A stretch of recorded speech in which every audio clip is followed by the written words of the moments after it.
అమ్మ బాబోయ్! ఏంటండి అసలు సంక్రాంతి 2026కి ఇన్ని సినిమాలు వస్తున్నాయి. అది కూడా పెద్ద పెద్ద హీరోలు 'చిరంజీవి' గారు, 'ప్రభాస్' గారు, 'రవితేజ' గారు, 'విజయ్ దళపతి' గారు, 'శివకార్తికేయన్' గారు, ఇంకా చాలామంది సినిమాలు చాలా పెద్ద పెద్ద యాక్టర్లు వస్తున్నాయి అనమాట. సో సినిమా పేరు చూడడం మనకి యాక్టర్స్ ఆల్రెడీ ఆటోమేటిక్గా గుర్తొచ్చేస్తారనమాట.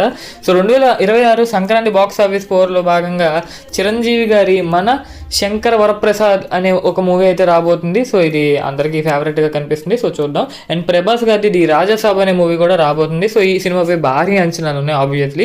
అండ్ అదేవిధంగా మన రవితేజ గారిది 'భర్త మహాశయులకు విజ్ఞప్తి' అనే ఒక మూవీ రాబోతుంది. మరియు మన శర్వానంద్ గారిది 'నారీ నారీ నడుమ మురారి' అనే ఒక మూవీ రాబోతుంది. శర్వానంద్ గారికి సంక్రాంతి మంచి సెంటిమెంట్ అనమాట హిట్కి.